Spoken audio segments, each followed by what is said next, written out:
My name is Sienna, and I'm 32. Walking into my 10-year high school reunion, I feel like that shy kid again clutching a faded name tag that says, Sienna Nobody. This dress I saved months for it, but the room's buzzing with whispers. My sister Harper's laugh cuts through sharp alongside my ex Nathan. Their eyes judge like I never left this small town. I almost didn't come, but a strange call this morning pushed me here. Something's waiting. Have you ever felt unseen in a crowd? Drop a like if you get it and subscribe to hear what happened next. The community center hums with chatter, and I weave through clusters of old classmates, my heels clicking on the scuffed linoleum. Faces I haven't seen in a decade flash smiles, but they don't linger. I spot Jocelyn by the punch bowl, her sleek bob and designer heels screaming success. She's holding court with Harper and Nathan, their laughter a tight knot I can't untangle. I smooth my dress, trying to shake the feeling I'm still the kid who didn't fit. I'm not that girl anymore, I tell myself, but my fingers tighten around my purse. I head toward a table with yearbooks spread out, hoping to blend in. A guy I vaguely remember, maybe Brian from chemistry, nods at me. Nice, I think, until he turns back to his buddies, dismissing me. I flip through a yearbook, landing on a photo of me in a debate club sweater, all braces and bad bangs. A pang hits me. Those days feel closer than they should. Harper's voice cuts through the noise. She's strutting over her red dress, catching every light. My little sister, always the spark in any room. Growing up, we were glued together, sharing secrets under blankets after Mom worked late. I'd braid her hair, tell her she'd conquer the world. But tonight, her smile doesn't reach her eyes. She stops in front of me, and the air shifts like a storm's rolling in. Sienna, she says loud enough for nearby heads to turn. That dress. It's bold. Did you borrow it? Her tone's sweet, but it's laced with something sharp. A few people chuckle and Jocelyn's smirk grows. I freeze, my cheeks burning. Harper knows I saved for this dress, knows every late shift I pulled to afford it. And that name tag, she adds, pointing at the faded Sienna Nobody, pinned to my chest. Really leaning into the nostalgia, huh? The laughter spreads a ripple that makes my stomach twist. I open my mouth, but nothing comes out. Harper's eyes flicker like she's waiting for me to crumble. I want to ask why she's doing this, why the sister who cried in my arms when Mom got sick is cutting me down in front of everyone. Instead, I manage a weak smile, hoping it hides the hurt. I turn away, pretending to study the yearbook again, but my hands shake. Behind me, I hear Harper join Jocelyn's group, her voice bright as she brags about her new marketing job in the city. Closed a big deal last week, she says, and the group oohs. My throat tightens. That job, that life, she wouldn't have it without the loan I co-signed for her 3 years ago. I never told her I skipped my own plans to make it happen, never asked for a thank you. Hearing her shine now like I had no part in it stings more than her jab about my dress. I glance up, catching Margaret's eye across the room. My old English teacher, gray hair now, but still with that warm smile, gives me a nod. She mouths, "You okay?" I nod back, but I'm not. Margaret starts toward me, but Jocelyn intercepts, steering her to a group of alumni. I'm alone again, the yearbook blurring under my stare. A memory hits me sharp and uninvited. I'm 19, sitting at our kitchen table. Mom's hospital bills stacked high. Harper's crying, saying she'll never get out of this town. I hand her my college fund, every penny I'd scraped together, and say, "You will. I'll make sure." She hugged me, then promised we'd always have each other. Where's that Harper now? Did I miss some crack in us, or was it always there, waiting to split wide open? The room feels smaller, the laughter louder. I want to slip out, but my feet won't move. I tell myself I've faced worse, that I've built a life nobody here knows about. But Harper's words keep echoing, and I can't shake the feeling this night's about to get heavier. I force my hands to steady and walk toward the refreshment table, needing something to do. The punch smells too sweet, but I pour a cup anyway, avoiding the eyes around me. Nathan's voice carries from Jocelyn's circle, smooth and confident, like he's never doubted himself. "Sienna's still here," he says loud enough to reach me. Thought she'd be slinging coffee at the diner by now. A few laughs follow, and my grip on the plastic cup tightens.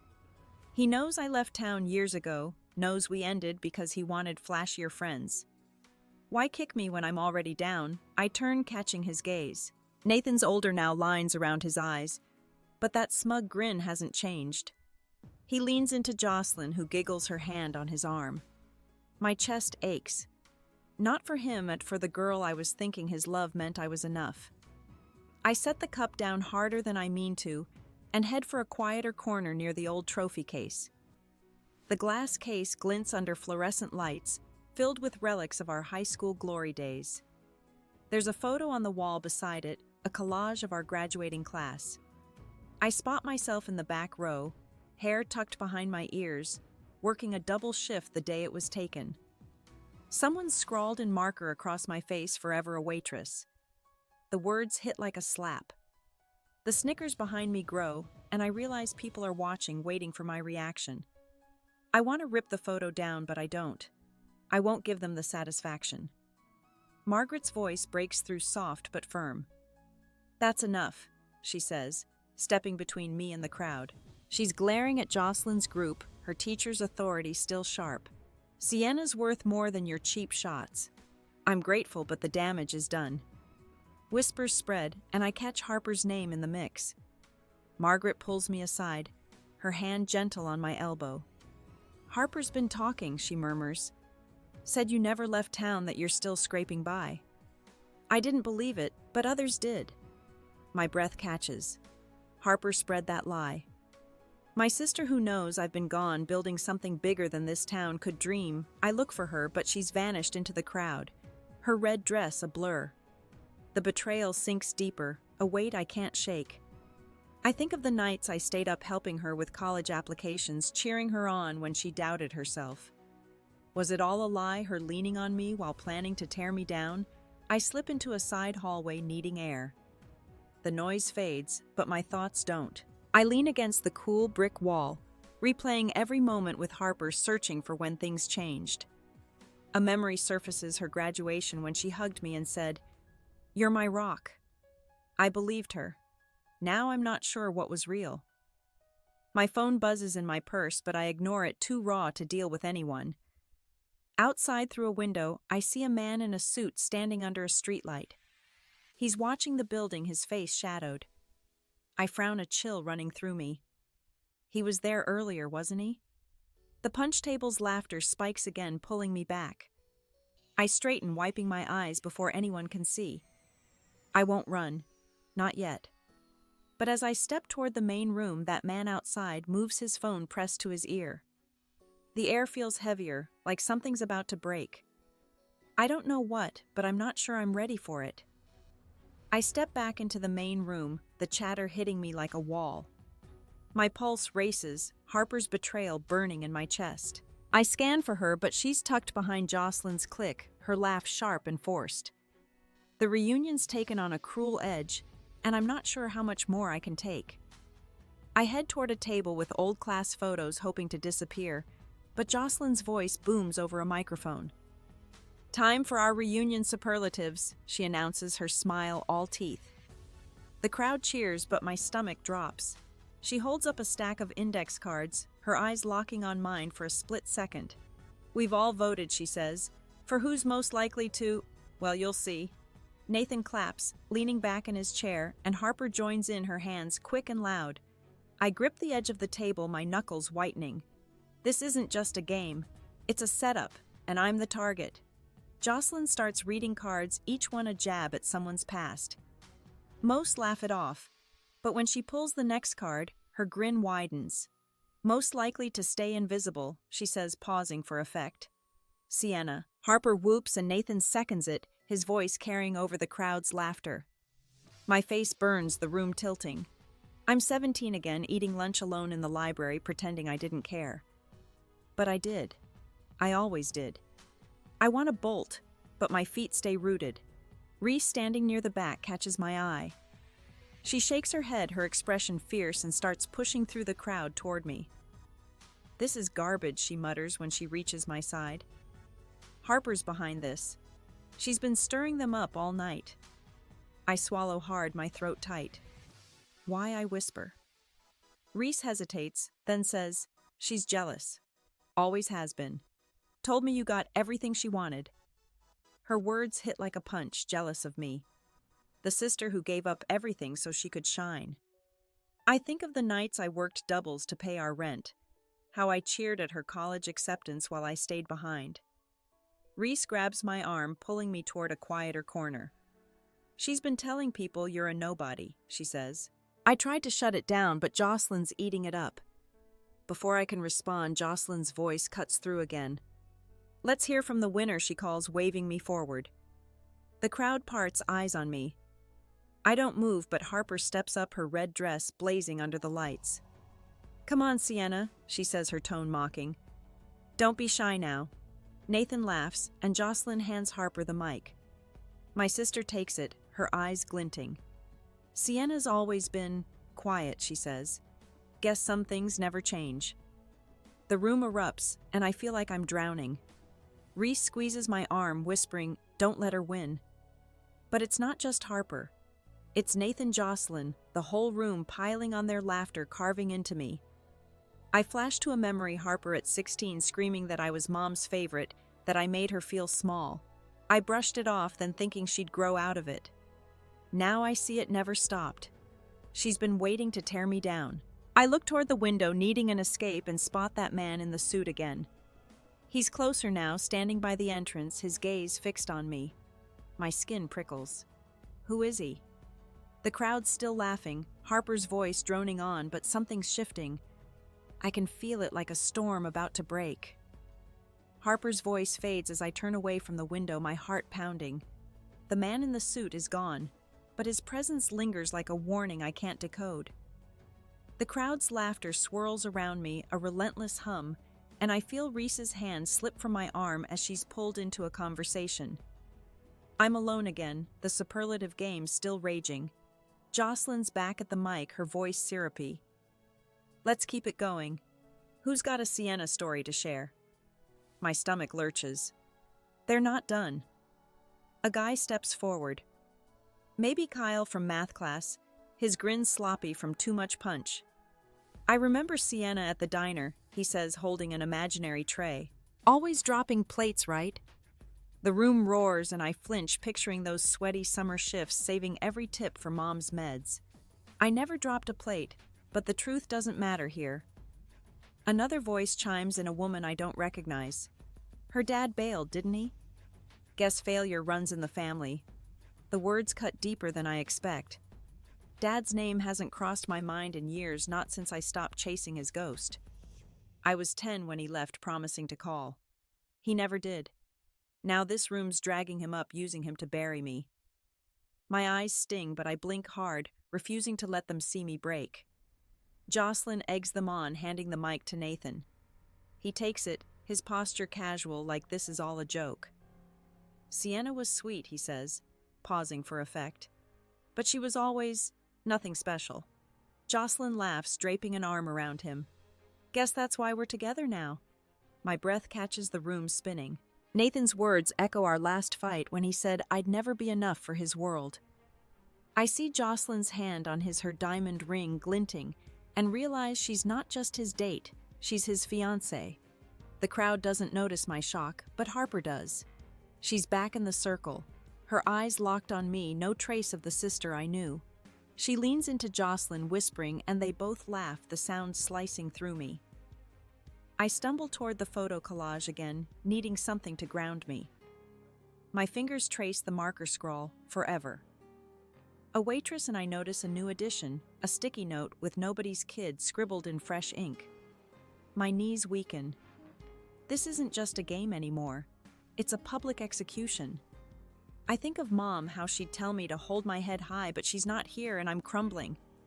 Harper's voice breaks through loud and clear. Sienna's got no one now, she says to the group, not even looking at me. Mom's gone. Dad's gone. Just her and that name tag. The room quiets, her words too cruel even for this crowd. I feel their eyes, some pitying, some gleeful, and I want to scream that she's wrong, that I've built a life they can't imagine. But my voice is gone, trapped behind years of silence. I flash to Harper's face at Mom's funeral, how she clung to me, promising we'd never lose each other. Now she's the one tearing us apart, and I don't know why. Did I make her feel small, or is this who she's always been? A faint rumble grows outside like a truck passing, but I barely register it. My hands shake as I clutch my purse, the weight of their words pressing me down. I see Margaret in the back, her face tight with anger, but she's too far to reach. The crowd's waiting, hungry for more, and Harper's still talking, her voice a blade I can't dodge. I'm drowning in their laughter, my past ripped open, and there's no way out. The air in the community center feels thick, like I'm breathing through a straw. Harper's last words hang heavy, her claim that I've got no one slicing deeper than any laugh. The crowd's eyes bore into me, some shifting uncomfortably, others waiting for my next move. Jocelyn steps forward, her heels clicking, and holds up a paper plate with Miss Nobody scrawled in glitter. For Sienna, she says, her voice dripping with mock ceremony, our invisible star. Nathan claps, and Harper joins in her smile, cold and deliberate. My hands tremble, but I don't reach for the plate. I'm done being their punchline. I open my mouth to speak, to tell them they're wrong, but Jocelyn cuts me off. Come on, accept your award, she presses, thrusting the plate toward me. The crowd chuckles, egging her on, and I feel the walls closing in. Reese pushes through, her face furious. This is sick, she snaps, glaring at Harper. You're her sister. Why are you doing this? The room quiets. Reese's words landing like a stone. Harper's smile falters, and for a second I see something flicker in her eyes. Guilt maybe, or defiance. She grabs the mic from Jocelyn, her knuckles white. Sienna's always been the saint, she says, her voice shaking. Perfect daughter, perfect sister. I was sick of living in her shadow. The confession stuns me, her raw honesty cutting through the cruelty. The crowd murmurs, sensing the shift, but Nathan laughs, breaking the tension. Drama runs in the family, he says, pulling Jocelyn closer. I'm reeling, Harper's words unearthing a truth I never saw. She hated me for being the one who held us together. I want to scream that I gave up everything for her, that I never wanted her to feel small. But before I can speak, Harper turns on Reese. You don't get it, she snaps. Sienna always got the praise, the love. I got nothing. Reese steps forward, ready to argue, but Harper shoves Nathan's arm off her shoulder, her face twisting. Stop laughing, she hisses at him, her voice cracking. The crowd gasps, their engagement drama unfolding like a sideshow. My head spins the room, a blur of faces and whispers. Harper's unraveling, but it doesn't ease my pain, it deepens it. I loved her, carried her dreams on my back, and she's turned it into a weapon. I grip my purse, my old military training kicking in, urging me to stay calm, to find control. I step forward, ready to say something, anything, when a low rumble grows outside, louder than before. Heads turn confused, but I barely notice, my eyes locked on Harper. The doors swing open with a bang, and a man in a crisp military uniform strides in, his boots echoing on the linoleum. The crowd parts, silenced by his presence. He's tall, his face stern, and his eyes find me immediately. General Sienna, he says, his voice cutting through the haze. We need you at the Pentagon. Now. My breath stops, the room frozen. Harper's mic slips, her face draining of color. Nathan stumbles back, his chair scraping. I stand, heart pounding, as every eye turns to me, the nobody they mocked. The officer's words hang in the air, sharp and final. General Sienna. The title echoes in my head, a truth I've kept buried for years. The community center is deathly still, the crowd's laughter replaced by stunned silence. I feel their stares, hundreds of eyes peeling back the layers I've hidden since I left this town. My pulse hammers, but I can't move, caught between the life I built and the past they've shredded tonight. The officer steps closer, his voice urgent. Ma'am, it's a national security matter. We're out of time. Harper's mic hits the floor with a dull thud, her face ashen. She mouths my name, but no sound comes. Nathan's slumped in his chair, his smug grin gone, hands gripping the table like it's the only thing keeping him upright. Jocelyn's frozen, the paper plate still in her hand, glitter sparkling under the lights. I want to feel vindicated, but all I feel is raw exposed like my soul's been laid bare. The officer gestures toward the door where the chopper's roar grows louder, rattling the windows. I take a step, my heels unsteady, and the crowd parts further, their whispers starting to swell. General, someone murmurs. Her, another scoffs. I catch Margaret's eye, her face beaming with pride, but it's drowned out by Jocelyn's voice, shaky now. Wait, Sienna. I didn't know, she stammers, stepping forward. It was a joke. Her apology feels hollow, a desperate grab to save face. I stop, my hand tightening on my purse. I want to tell her it wasn't a joke, that every word tonight was a knife. But my throat's too tight, my heart too heavy. I look at Harper, hoping for something regret. Anything, but her eyes are wide, lost, like she's seeing me for the first time. I think of the years I spent climbing ranks, leading missions, saving lives, all while she painted me as nothing. The truth of who I am is out, but it doesn't heal the wounds they've carved. A woman in the crowd, maybe Lisa from history class, speaks up. So you're some big shot now? Her tone's sharp, accusing, like my success is a betrayal. Others nod their pity, turning to resentment. Why didn't you say anything? Kyle asks, his voice loud. Let us think you were still a loser. The word stings and the room tilts again, their judgment shifting, but no less cruel. They're not sorry, they're angry. I proved them wrong. The officer clears his throat, impatient. Ma'am, we need to move. I nod, but my feet feel glued to the floor. I glance at the collage on the wall, the sticky note still there. Nobody's kid.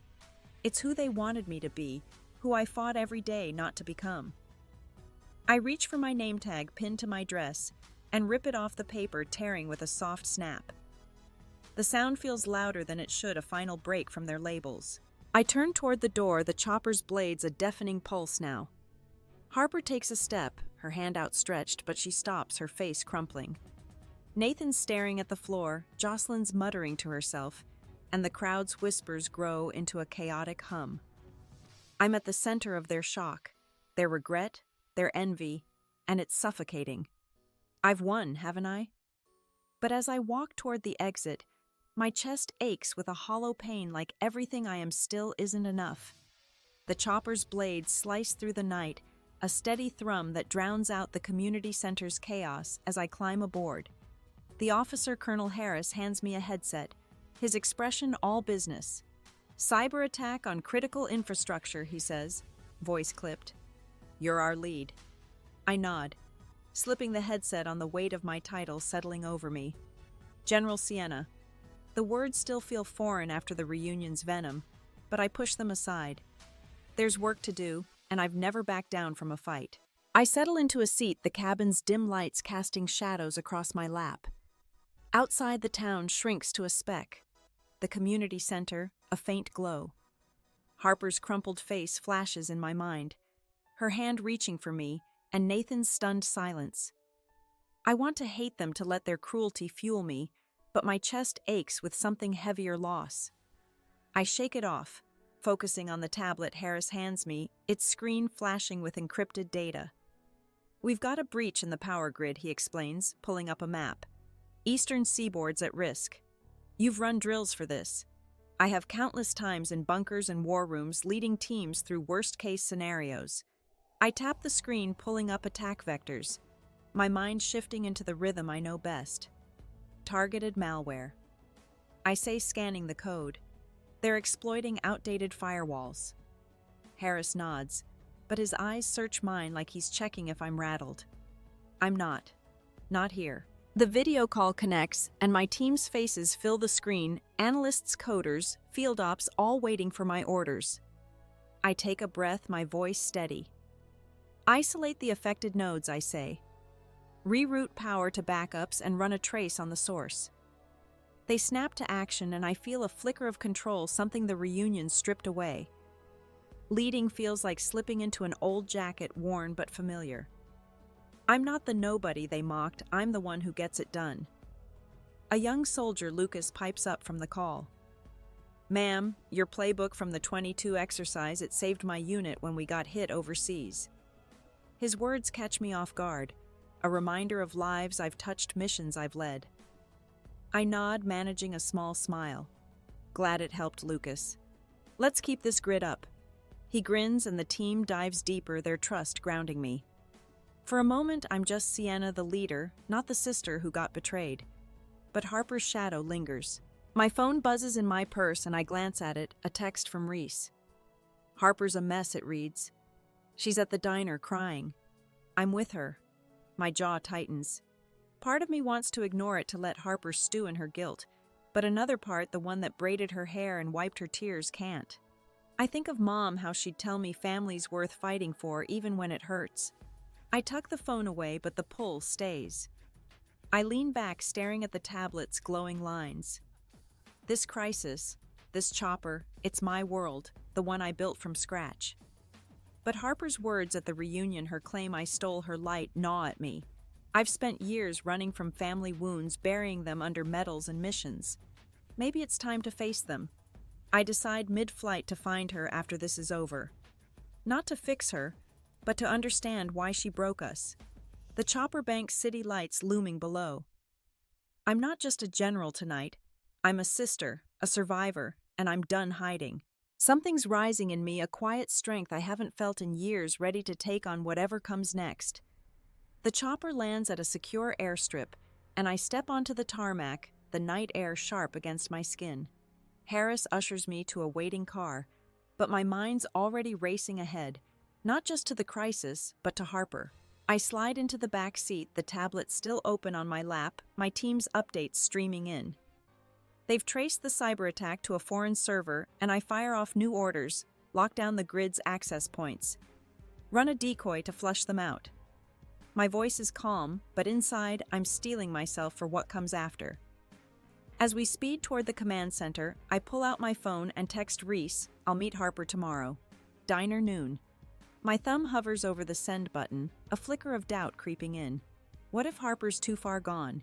Her resentment too deep. I think of Mom's old saying, you can't fix broken glass, but you can sweep it clean. I hit send, choosing to sweep, not fix. This isn't about saving Harper, it's about facing her for me. The car pulls up to a nondescript building, and I'm whisked inside to a room buzzing with monitors and analysts. I take the lead chair, my team's eyes on me, and dive into the breach. Hours pass in a blur of code and strategy, my focus razor sharp. We isolate the malware, saving the grid, and the room exhales. Harris claps my shoulder. You're a machine, General. I nod, but I'm not a machine. I'm a woman who's carried too much for too long. When the crisis eases, I slip out to a quiet hallway, needing a moment. My phone buzzes Reese saying Harper agreed to meet. My stomach twists, but I'm ready. I find a break room, the fluorescent hum grounding me, and dial a number I haven't called in years, a therapist I saw during my early military days. She picks up, her voice warm, and I book a session for next week. Not for Harper, but for me to unpack the scars this reunion ripped open. The next day I walk into the diner, my dress swapped for jeans and a sweater, my general's armor left behind. Harper's at a corner booth, her red dress gone, replaced by a faded hoodie. She looks smaller, her eyes red-rimmed. I slide in across from her and she flinches like she's bracing for a fight. Why'd you come? She asks, her voice brittle. I lean forward, keeping my tone even. Because I need to know why you hate me. She looks away, picking at a napkin. You don't get it, she mutters. Dad wrote you letters, called you his star. I found them after he left. I got nothing. Her words hit hard, a puzzle piece I never knew was missing. I swallow, steadying myself. I never saw those letters, Harper. Mom hid them. I was as lost as you. Her eyes snap to mine, searching, and for the first time I see her doubt waver. I don't push, don't beg for apologies. Instead I say, I'm here because we're family, but I'm done carrying your pain. I slide a card across the table, a therapist's contact, the one I just called. This is for you if you want it. Not for me, for you. She stares at it silent, and I stand, my heart lighter than it's been in years. I've carried her far enough. Outside, the sun's high, the diner's neon sign buzzing softly. I pause, slipping my hands into my pockets, and take a slow breath. the weight of the reunion of Harper's betrayal isn't gone, but it's not crushing me anymore. I've chosen my path forward, not back. I walk to my car, my steps firm, and in the quiet, I feel a strength that's mine alone. I drive away from the diner, the town's familiar streets blurring past. My hands are steady on the wheel, but my mind churns replaying Harper's face when I left her with the therapist's card. She didn't say a word, just stared at it like it was a foreign object. I don't know if she'll call, and for the first time I'm okay with that. The weight of her choices isn't mine to carry anymore. My phone stays silent and I let it focusing on the road ahead. Back at the command center, the team's wrapping up the cyber attack response. The grid's stable, and the Pentagon's report lands in my inbox praising my strategy. Harris pulls me aside, his voice low. They're pushing for a promotion, Sienna. Deputy director's on the table. I nod, the words sinking in slowly. It's a leap I've earned, but the thrill feels muted, overshadowed by the rawness of yesterday. I thank him and step outside, needing air. The morning's crisp, the base quiet, except for a distant hum of drills.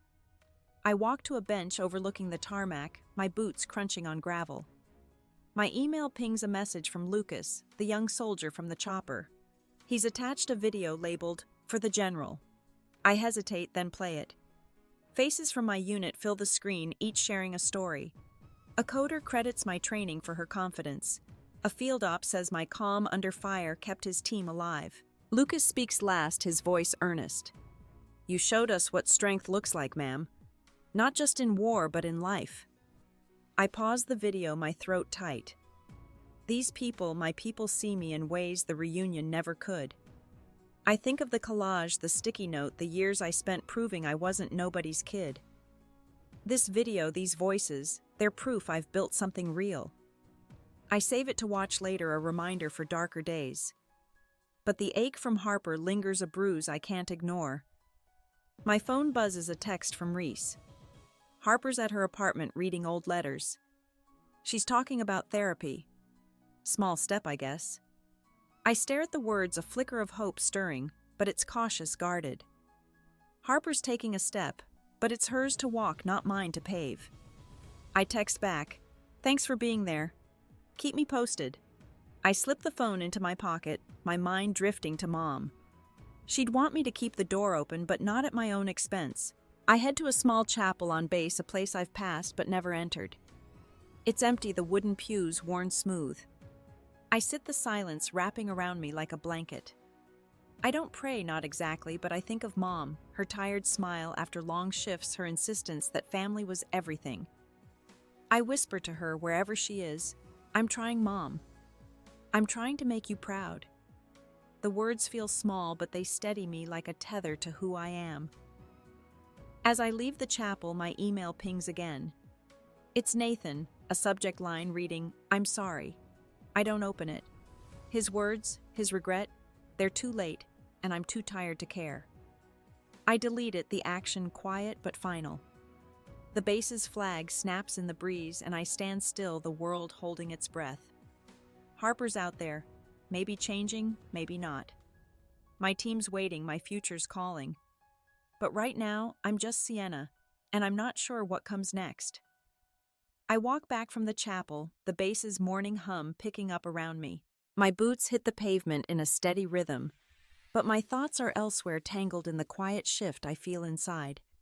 Deleting Nathan's email felt like closing a door, but Harper's silence, her small step toward therapy, keeps another one cracked open. I don't know if I want it to stay that way, but the choice isn't just mine anymore. My phone vibrates, and I check at a message from Reese. "Classmates started a scholarship in your name. Jocelyn's pitching in." Wild right, I stop staring at the words. A scholarship. The same people who laughed, who scrawled, "Nobody's kid" across my past, now want to honor me. I picture Jocelyn, her forced apology at the reunion, her hand clutching that glittered plate. Is this guilt or something else? I text Reese back. Didn't see that coming. Thanks for the heads up. I pocket the phone, unsure how to feel. Their gesture doesn't erase the hurt, but it's a ripple proof my truth shook them.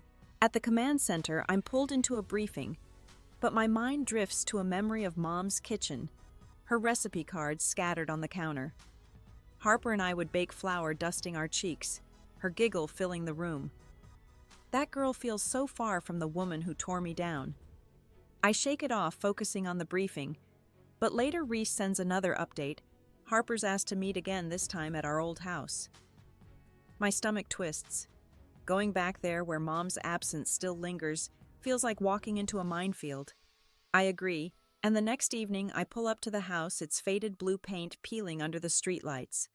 Harper's waiting on the porch, a shoebox in her lap. She doesn't smile, just nods as I sit beside her. "Found these," she says, opening the box. Inside are Dad's letters, yellowed and creased, all addressed to me. She hands me one, her fingers trembling. I read it aloud, his words, calling me his spark, urging me to shine.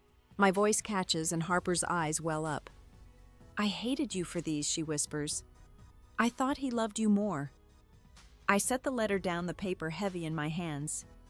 I never knew, I say, my voice low. I spent years thinking he didn't care at all.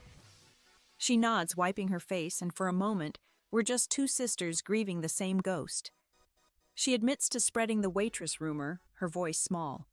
"I wanted to feel bigger," she says. "I'm sorry." I look at her, seeing the weight she's carried, and nod. "I hear you," I say, but I don't absolve her. Not yet. We sit in silence, the porch creaking under us. I think of the scholarship, the video from my unit, the promotion waiting. My life's grown beyond this town, but this house, this moment pulls me back. Harper's apology is a start, but it's not a fix. I stand brushing off my jeans and she looks up, her eyes searching. I don't have words to give her, not now. I walk to my car, the night cool and still, and drive away, my heart heavy with what we've lost, what we might never rebuild. I pull into the gravel driveway of a rented cabin, the pines casting long shadows in the late afternoon light. It's a few hours from town, far enough to feel like a different world. After the diner, the bass in Harper's tear-streaked face, I need this silent space, a chance to breathe. My duffel bag slumps by the door as I step onto the porch, the wooden boards creaking under my sneakers. The air smells of sap and earth, clean and sharp, and I let it fill my lungs. Inside the cabin's simple worn couch, a stone fireplace, windows framing the forest. I drop onto the couch, kicking off my shoes, and stare at the ceiling's exposed beams. The reunion feels like a lifetime ago, its venom fading but not gone. I think of Harper's apology, her trembling hands on that shoebox, and the scholarship Reese mentioned. They're pieces of a puzzle I'm still solving, but for the first time I'm not rushing to fit them together. I grab my jacket and head out, following a trail that winds through the trees. The path is narrow moss, soft underfoot, and I walk slowly, letting the forest's quiet sink in. My mind drifts to the years I spent proving myself to the military, to myself, maybe even to the ghosts of that reunion crowd. Each mission, each medal was a brick in a wall I built to keep the pain out. But walls don't heal, I'm learning. They just hold you in. A rustle pulls me from my thoughts, and I spot an older woman on a nearby trail, her silver hair tied back, a walking stick in hand. She nods, her eyes crinkling. "Nice spot, isn't it?" she says, pausing to catch her breath. I smile, nodding. "Edith," she introduces herself, leaning on her stick. "Been coming here for years." Clears the head. I tell her my name and we fall into step, the trail wide enough for two. Edith talks easily, her voice warm. She shares how she lost her husband young, raised 3 kids alone, and faced whispers from neighbors who thought she'd fail. They'd cluck their tongues, she says, chuckling. But I kept going. Not for them, for me. Her words hit close, and I find myself opening up just a little. I mention the reunion, not the details, but the weight of being judged. She listens, her eyes sharp but kind. "People's words only stick if you let them," she says. "You're more than their noise." We reach a clearing, the sun dipping low, painting the sky in soft pinks. Edith points to a bench carved from a fallen log, and we sit, the forest humming around us. I think of Mom, how she'd love this place, her hands always itching for a garden. I wonder what she'd say about Harper, about me, about the years we've lost. Edith's quiet, giving me space, and I'm grateful. Her story. Her calm feels like a mirror showing me a strength I'm just starting to claim. As we part ways, Edith presses a small stone into my hand, smooth and cool. For luck, she says, winking. I slip it into my pocket, the weight grounding me. Back at the cabin, I light a fire, the crackle filling the room. I sit cross-legged on the floor, the stone in my palm, and let my mind settle. The hurt's still there, but it's quieter now, like a stream finding its course. I'm not fixed, not whole, but I'm here, and that's enough for tonight. The fire's glow softens the cabin's corners, and I set the stone from Edith on the mantel, its smooth surface catching the light. My phone buzzes a text from Harper, a photo of us as kids gap-toothed and grinning, holding Mom's homemade pies. Found this, she writes. I'm trying. I stare at the image, my chest tightening, not with pain, but with a quiet ache for what we were. I don't reply, not yet, but I save the photo, a small bridge between us. I step outside, the night cool and star-streaked. The forest hums faintly, crickets, weaving a steady rhythm. I walk to the edge of the clearing, my breath visible in the chill. Harper's effort, the scholarship. Edith's words, they swirl in my mind, not as answers, but as markers of a path I'm still finding. I think of the years I spent running from this town, from Dad's absence, from the weight of being needed. I'm done running now. Back inside, I pull out a notebook, its pages blank and waiting. I start writing not a letter to Harper or Mom, but to the girl I was, the one who hid in library corners, who thought strength meant never breaking. You did enough. I write, my pen steady. You're allowed to rest. The words feel like a release, a permission I never gave myself. I close the notebook, tucking it into my bag, a promise to keep speaking to her, to me. Morning comes and I'm packing when Reese calls. Harper's sticking with therapy, she says, her voice bright. And I'm starting a mentorship for kids like us, ones who feel stuck. You in? I smile, the idea sparking something warm. Count me in, I say, picturing Reese's grin. She mentions a reunion follow-up, a small gathering at the community center. I hesitate, then agree to go, not for them, but for me to see what's changed. The drive back is quiet, the highway stretching wide. I stop at a gas station, grabbing coffee, and notice a kid sweeping the lot. His shoulders hunched like he's carrying too much. I tip him extra, our eyes meeting briefly, and I hope he sees he's more than his work. At the follow-up, the room's softer, fewer faces, no glittered plates. A few classmates approach, their voices low, thanking me for shaking them awake. Jocelyn's not there, but I don't need her to be. I wish her well silently and mean it. I sit by the window, the town's lights flickering outside. Reese joins me, her arm brushing mine, and we talk about the mentorship, about Mom, about starting over. Harper's name comes up and I nod, saying little. She's trying and I'm watching, but my peace doesn't hinge on her anymore. I lean back, the chatter fading, and feel the stone in my pocket cool and solid. The world's still turning, but I'm steady, rooted in a quiet I've earned, ready to step into whatever's next. I sit at my kitchen table, a mug of tea steaming beside my open journal. The apartment's small, just a one-bedroom in a new city, but it's mine, filled with morning light and the hum of a life I'm building. It's been weeks since the reunion, the chopper, the diner with Harper. The world's kept spinning, and I found a rhythm, quieter now, but steady. My pen moves across the page, jotting thoughts not for anyone else but for me. A habit I've kept since the cabin, a way to untangle what's inside. The journal's pages hold pieces of this journey, the sting of laughter, the weight of Harper's truth, the strength I found in letting go. I write about the base, too, the promotion I accepted last week. Deputy Director. It's a title that fits, but it's not my anchor. I've learned titles don't define you, they're just threads in a bigger weave. My phone sits silent. No buzz from Harper today, but I'm okay with that. She's in therapy, Reese says, working through her own shadows. I hope she finds her light, but I'm not waiting for it. I stand stretching and walk to the window. The street below is alive, kids biking, a neighbor watering plants.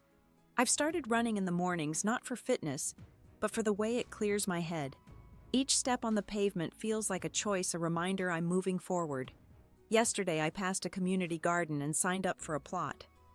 I'm no green thumb, but the idea of planting something, watching it grow, feels right. Mom would have loved it, her hands always happiest in dirt. My laptop pings a message from Lucas, the soldier who sent that video.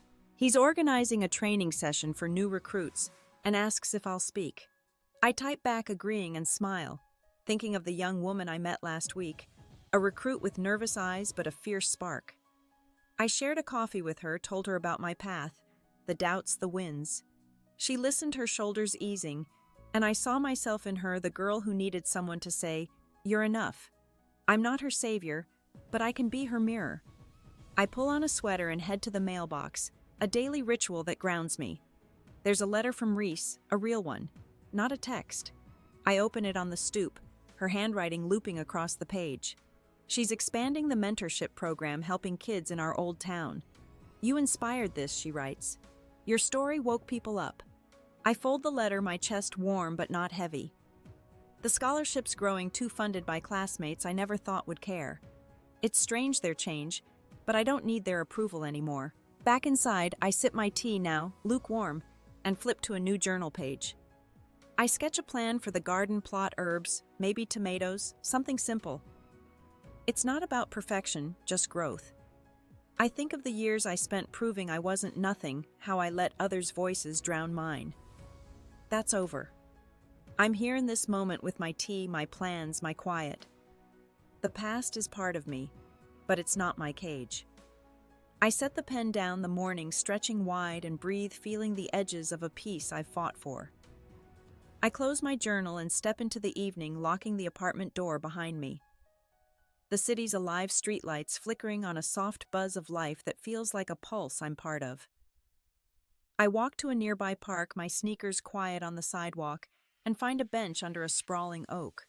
The air's cool, carrying the scent of cut grass, and I sit watching joggers and dog walkers pass.